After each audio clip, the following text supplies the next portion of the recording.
Muling magpapatuloy ngayong Lunes ang impeachment trial ni Vice President Sara Duterte matapos ang unang linggo ng masusing paglilitis. Ano-ano ba ang aasahan natin sa impeachment trial ngayong linggo? May report si Floyd Brents.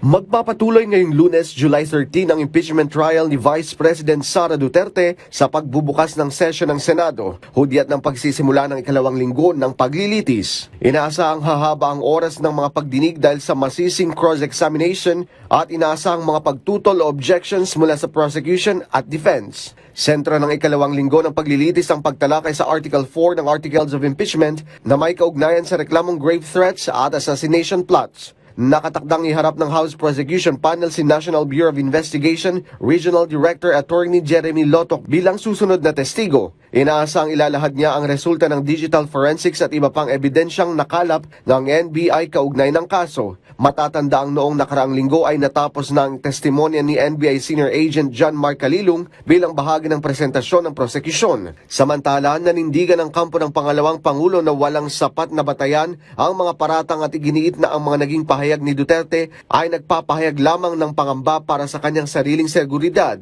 Nakatakda ring pag-usapan sa mga susunod na pagdinig ang sabina para kay Office of the Vice President, Chief of Staff Zuleika Lopez na inaasahang haharap sa Senado sa Miyerkules, July 15. Nagpaalala naman si Senate President at Presiding Officer Francis Chis Escudero sa mga Senator Judges na iwasan ang grandstanding para mapanatili ang kaayusan at integridad ng impeachment proceedings.